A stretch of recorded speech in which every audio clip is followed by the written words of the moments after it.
Hey, hello guys, my name is Neelam Mishra and this is my YouTube channel Commerce Learning। मैं यहाँ पे commerce से related topics पे videos बनाती रहती हूँ।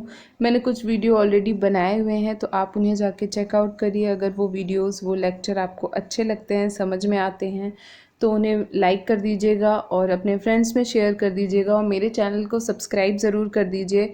बेल आइकन को हिट कर दीजिए जिससे कि नेक्स्ट वीडियो जब आए तो आपको नोटिफिकेशन मिल जाए। ठीक है, अभी जो सीरीज़ चल रही है हमारे लेक्चर की वो है इंटरनेशनल ट्रेड थ्योरी के ऊपर, जिसमें हम क्लासिकल जो कंट्री बेस्ड थ्योरी है उसको डिस्कस कर रहे हैं। तो यहाँ पे हमने डिस्कस कर लिया है मर्केंटिलिज्म थ्योरी के को, एब्सोल्यूट एडवांटेज थ्योरी भी हमने डिस्कस कर ली है। आज जो हमारा टॉपिक होगा वो होगा कंपैरेटिव एडवांटेज थ्योरी। ठीक है, तो देखते हैं कि क्या क्या बताया है। तो एक क्विक रिवीजन कर लेते हैं। हमने पढ़ा था मर्केंटिलिज्म थ्योरी के बारे में। ये सबसे पहली थ्योरी है और ये थ्योरी ये कहती है कि किसी भी कंट्री की जो वेल्थ है वो डिटरमाइन होगी उसकी गोल्ड और सिल्वर की होल्डिंग से, और हर कंट्री का यहाँ पे ऑब्जेक्टिव है कि उसका ट्रेड सरप्लस हो। मतलब trade surplus is a situation where the value of export are greater than the value of import, जहाँ पे कंट्री को बोला जाता है कि आप ज़्यादा से ज़्यादा एक्सपोर्ट करिए और इम्पोर्ट को अपने घटा दीजिए। ठीक है, ट्रेड डेफिसिट को बुरा माना गया है, ट्रेड सरप्लस को अच्छा माना गया है कंट्रीज़ के द्वारा। और यहाँ पे गवर्नमेंट का एक इम्पॉर्टेंट रोल है जिसमें कि वो एनकरेज करेगी एक्सपोर्ट को और डिस्करेज करेगी इंपोर्ट को by using its subsidies and taxes and all. और इस थ्योरी को हम ज़ीरो सम गेम के भी नाम से जानते हैं, जिसमें only one country will be benefited from the trade.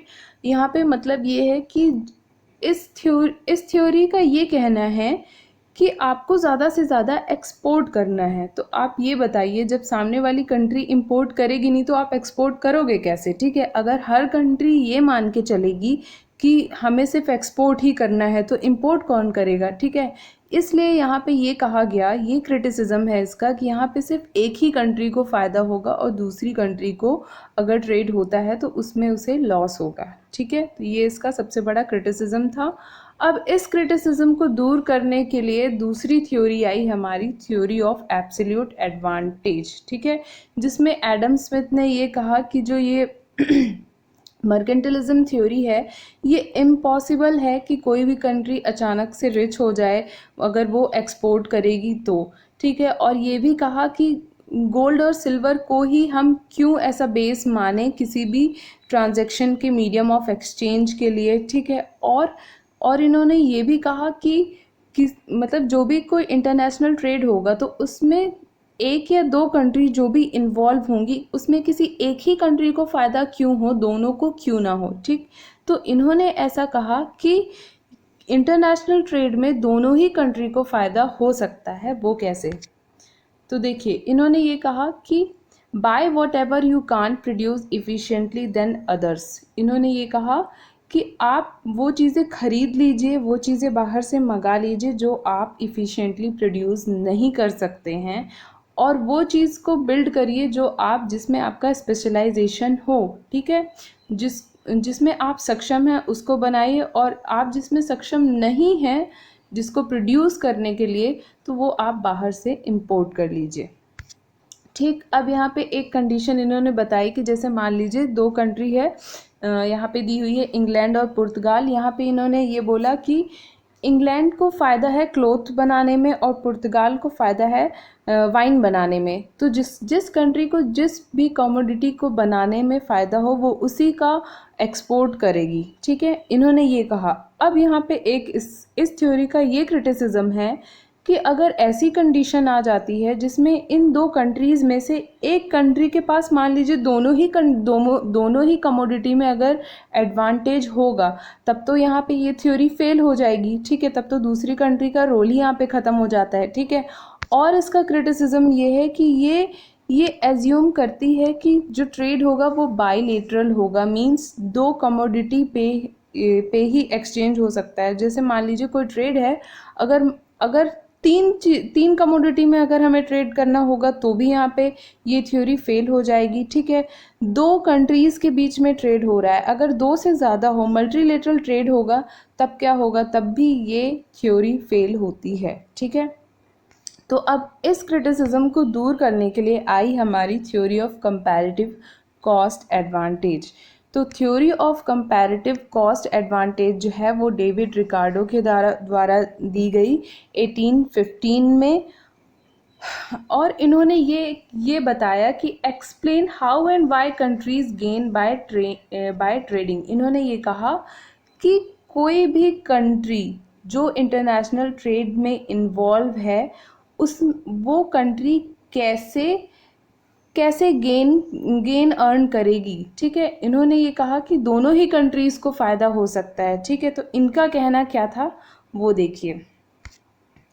अब यहाँ पे इसके बारे में थोड़ा सा देख लेते हैं। रिकार्डो ने कंस्ट्रक्ट की है 2 country 2 commodity but 1 factor model. ठीक है, यहाँ पे 2 to 1 मॉडल है, जहाँ पे labour is the only productive factor of production जितने होते हैं हमारे लैंड, लेबर, कैपिटल, उसमें से यहाँ पे सिर्फ लेबर को फैक्टर माना गया। ठीक है, cost of production are measured in term of labour unit involve. जो कॉस्ट ऑफ प्रोडक्शन होगा वो लेबर्स की यूनिट जितनी इन्वॉल्व है उससे मेज़र किया जाएगा। Labour is perfectly mobile within a country but immobile internationally. Okay, fourth is labour is homogeneous. Fifth is there is unrestricted, यहाँ पे फ्री ट्रेड होगा। ठीक है, और there are constant return to scale. तो ये कुछ एजम्पशन है इसके। अब यहाँ पे एक ये जो टेबल दिया हुआ है उसको आप देखिए। यहाँ पे 2 कंट्री हैं, यूएसए और इंडिया। ठीक है, यूएसए जो है वो थ्री मैन आवर्स में वीट का प्रोडक्शन करती है और 6 मैन आवर्स में क्लोथ का प्रोडक्शन करती है।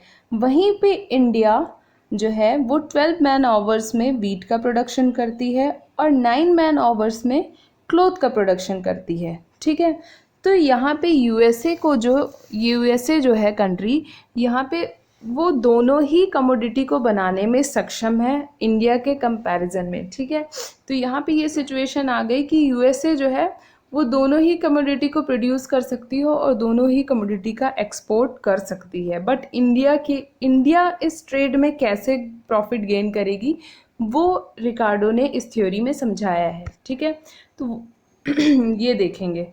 तो इन्होंने ये बोला है 2 countries can still gain from specializing and trading between them if they produce according to their comparative advantage।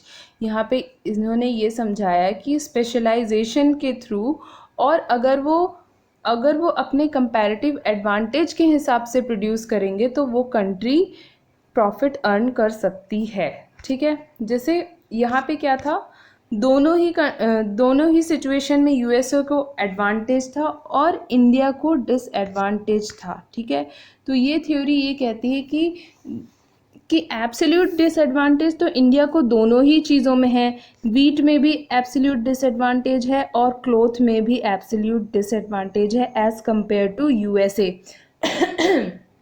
तो यहाँ पे इंडिया को क्या करना चाहिए कि उनका एब्सोल्यूट डिसएडवांटेज जिसमें ज़्यादा होगा, जिसमें उन्हें नुकसान ज़्यादा है, उस कमोडिटी को उन्हें इंपोर्ट करना चाहिए, और जिसमें एब्सोल्यूट डिसएडवांटेज कम होगा, यानी जिसको बनाने में कंट्री का नुकसान कम हो रहा है, उस कमोडिटी को वो एक्सपोर्ट कर लेगा। ठीक है, एक बार फिर से रिपीट कर रही हूँ कि एब्सोल्यूट डिसएडवांटेज जिस कमोडिटी में ज़्यादा है उस कमोडिटी को वो कंट्री इंपोर्ट करेगी, और एब्सोल्यूट डिसएडवांटेज जिस कमोडिटी को बनाने में कम हो रहा है, यानी नुकसान कम हो रहा है, उस कमोडिटी को कंट्री एक्सपोर्ट करेगी। ठीक है, तो इस तरीके से इंडिया भी प्रॉफिट अर्न कर सकती है। इस एग्जाम्पल के थ्रू मैंने बता दिया है। ठीक, तो ये थ्योरी ये कहती है कि अपना कंपैरेटिव डिसएडवांटेज को वो थोड़ा सा देख लेगी कि ज़्यादा हो रहा है कि कम हो रहा है, उस हिसाब से कंपनी को अपनी कमोडिटी को इंपोर्ट या एक्सपोर्ट करना चाहिए। ठीक है, अब यहाँ पे इस थ्योरी का सबसे बड़ा क्रिटिसिज्म ये है कि ये सिर्फ एक ही फैक्टर ऑफ प्रोडक्शन को यूज़ करती है, जो कि है लेबर। अब आप मुझे ये बताइए कि किसी भी कमोडिटी को जब हम प्रोडक्शन करते हैं तो क्या सिर्फ लेबर लगता है, कैपिटल नहीं लगता है क्या? कैपिटल को तो यहाँ पे पूरी तरह से इग्नोर ही कर दिया है। ठीक है, तो ये इसका क्रिटिसिज्म है कि यहाँ पे सिर्फ एक ही फैक्टर ऑफ प्रोडक्शन को यूज़ किया है, जो कि है लेबर, और जो कॉस्ट ऑफ प्रोडक्शन है उसको मेज़र किया जाएगा लेबर की यूनिट जितनी इन्वॉल्व हुई होगी उस प्रोडक्शन में, उससे। तो ये भी कोई लॉजिकल बात तो नहीं हुई ना, क्योंकि सिर्फ लेबर बस नहीं लगते हैं किसी भी कमोडिटी को प्रोड्यूस करने में। ठीक, तो ये इसका क्रिटिसिज्म है। और अगर तो यहीं पे ख़त्म होता है ये वाला टॉपिक। अगर ये आपको समझ में आया हो तो वीडियो को लाइक कर दीजिएगा, शेयर कर दीजिएगा। ठीक है, thank you for watching my video. Thanks, bye bye, have a nice day.